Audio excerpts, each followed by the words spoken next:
ॐ तव कथामृतं तप्तजीवनं कविभिरीडितं कल्मषापहं श्रवणमङ्गलं श्रीमदाततं भुवि गृह्णन्ति ये भूरिदा जनाः।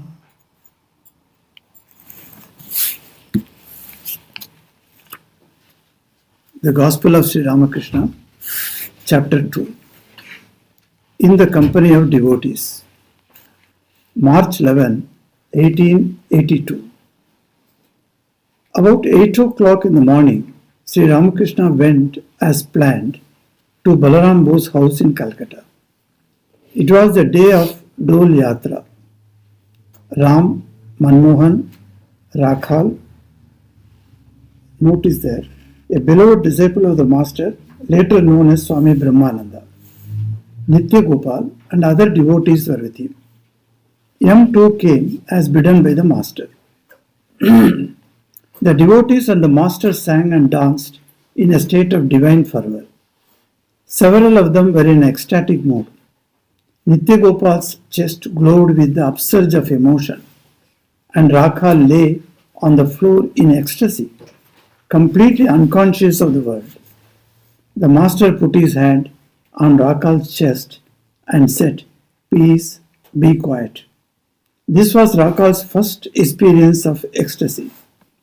He lived with his father in Kolkata and now and then visited the master at Dakshineswar. About this time, he had studied a short while in Vidyasagar school at Shampukur. When the music was over, the devotees sat down for their meal. Balaram stood there humbly like a servant. Nobody would have taken him for the master of the house. M was still a stranger to the devotees, having met only Narendra at Dakshineswar. A few days later, M visited the master at Dakshineswar. It was between 4 and 5 o'clock in the afternoon.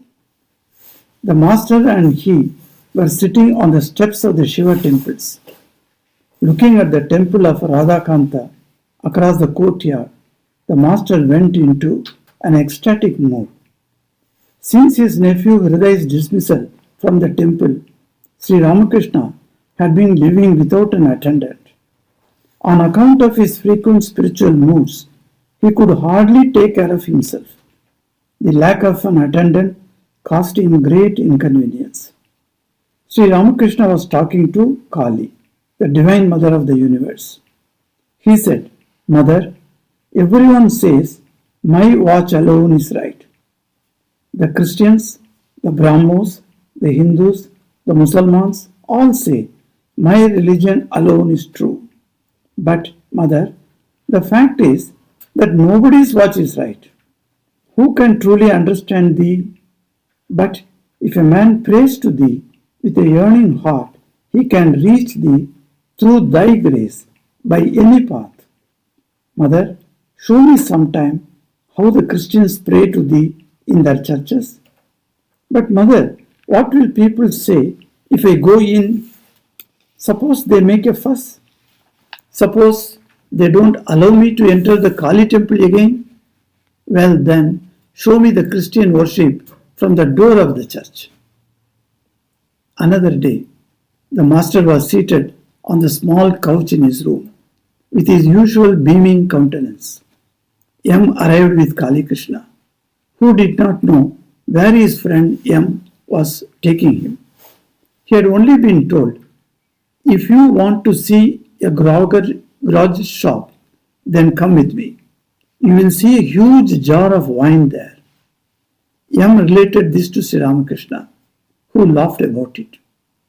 The master said, "The bliss of worship and communion with God is the true wine, the wine of ecstatic love. The goal of human life is to love God. Bhakti is the one essential thing. To know God through jnana and reasoning is extremely difficult."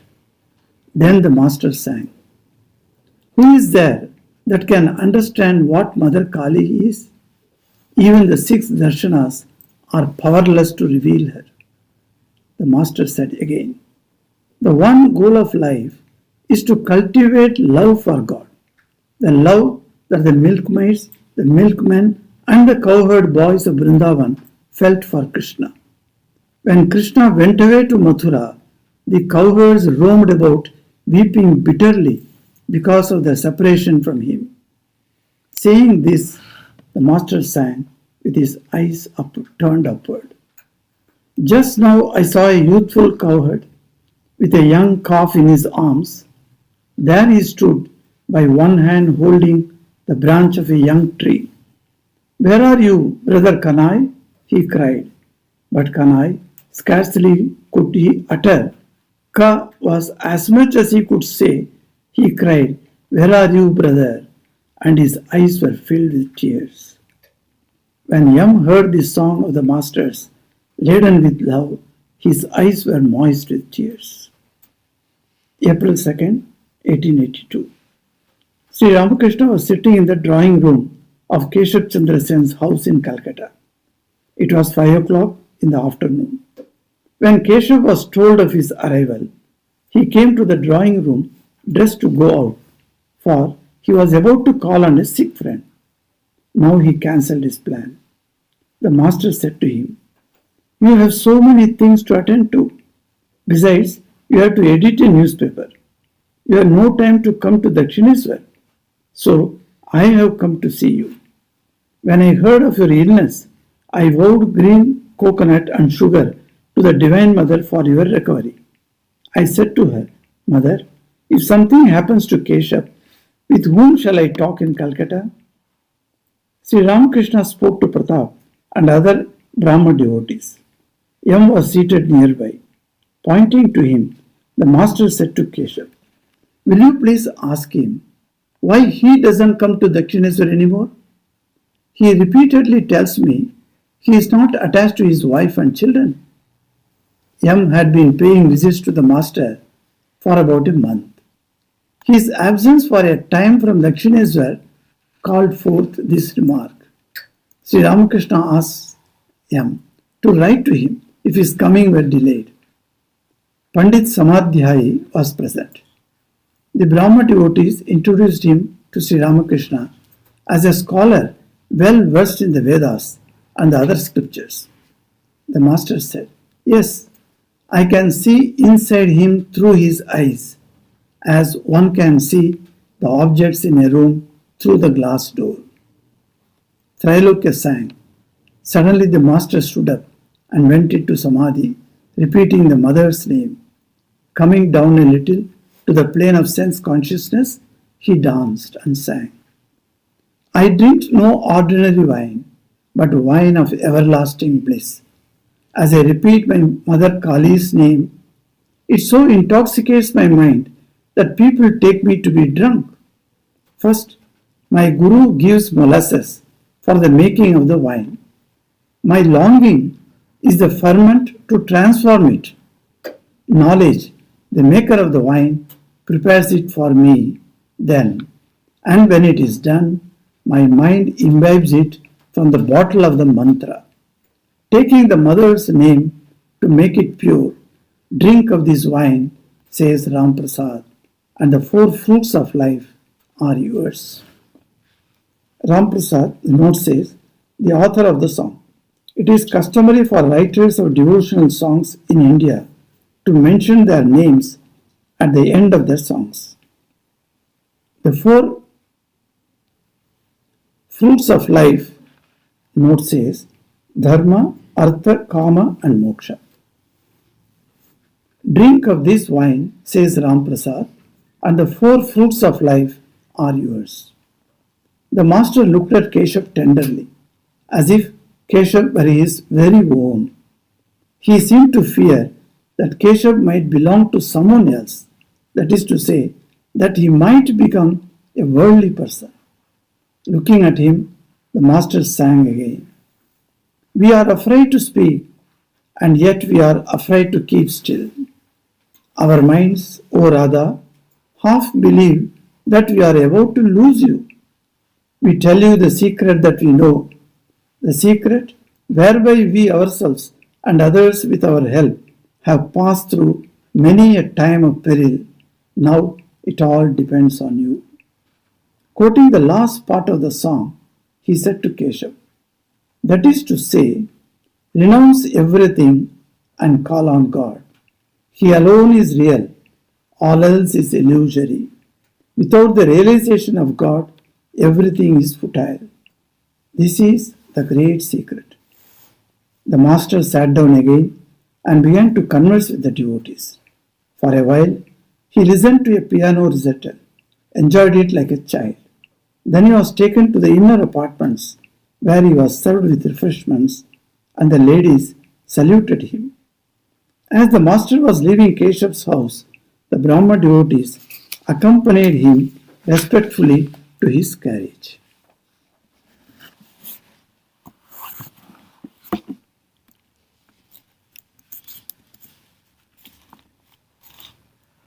So, welcome to the 6th week of the readings and reflections on the Gospel of Sri Ramakrishna. So far, we have seen in the very first chapter that M has narrated his 3 meetings with Sri Ramakrishna. And he explained in the 3rd meeting how his ego was completely crushed by Sri Ramakrishna. And also, M narrates in the first chapter how, due to his English education, he was little hesitant to approach Sri Ramakrishna in the usual manner. So he makes little fun of himself. And then he meets the lady, the maid servant, who cleans that place. And she was standing outside M's master's room. And M, that is Mahendranath Gupta, the author of this book, says that he asked her, is this man inside? Has he studied books? She said, what books? Everything is in his tongue, she says. So that was a new information that M had about the saints. And another thing that he noticed in Sri Ramakrishna was his going into ecstasy, which we call samadhi. So this person attaining samadhi again and again has never been seen by him. He has not seen earlier. For the first time in his life, he came to Dakshineswar and stood before Sri Ramakrishna, and he saw what is samadhi. When a person attains that state of samadhi, how he behaves. That he saw it for the first time. So, Yams used to, that is Mahendranath Gupta, used to come to Sri Ramakrishna because he was a school teacher. The weekdays he was very busy with the school. So he could come only on Saturdays and Sundays. 2 days he had holidays, so he would come to Dakshineswar. Only the 2 days in a week he used to come, and if any public holiday was there, he used to come. And only 4 to 5 years he was with Sri Ramakrishna. And during that time, whatever he heard from Sri Ramakrishna, he would come back to his home and write down in bullet points in his diary. We call it bullet points nowadays. In a diary, if you want to write something, you write bullet down. Even I also note down. Suppose I visit some place, then I come back and write down the bullet points, so that later, when you have to write for a blog, then I can know, oh, these are the points that I have to mention that. So the bullet points he used to write down. Later, after a few years, he started meditating on those days of his visit to Dakshineswar. And then, at that time, he used to close his eyes. When he used to meditate, the entire scenery on that day, it was about 5 years back, for instance, that scene will manifest before his mental eyes. And when the mental eyes are open, immediately he would write down. That means exactly punkanu punka, like that we say. So every detail, whether the sun was rising, sun was setting, the moon was rising, what was the tithi, and there's such a detailed expression of the situation. When you read it, it's wonderful. That's why I say reading Gospel of Sri Ramakrishna must be made into a daily habit with us. Every day before going to sleep, we should read at least 2 pages. Enough. 2 pages enough. And you are transported to that area and that time in the time scale. So we are 2019, but you may go into that 1860s and like that. So you can see that how wonderful it was. 1880s, M started going to Ramakrishna. And you can see that how he has depicted very faithfully and so nice. So these are the things, introduction we saw in the first chapter. In the second chapter, the first chapter ends with a beautiful expression of Sri Ramakrishna instructing him to come and meet me at Balaram Bose's house. That is the instruction he gives. And Mahendranath Gupta, the writer, he says, "Oh, master, okay." You see, master word is used in English. Nikhilanaji has translated Thakur as master. Of course, in Bengali, master means, there are two meanings are there. One meaning refers to the school teacher. A school teacher is called a master. And so Yam is actually the master. In Master Moshai. That is what in Bengali we say. Master Moshai means the writer of the book. And another meaning of the master is the tailor master. So he is also called master. So when you say master, these are the different connotations are there.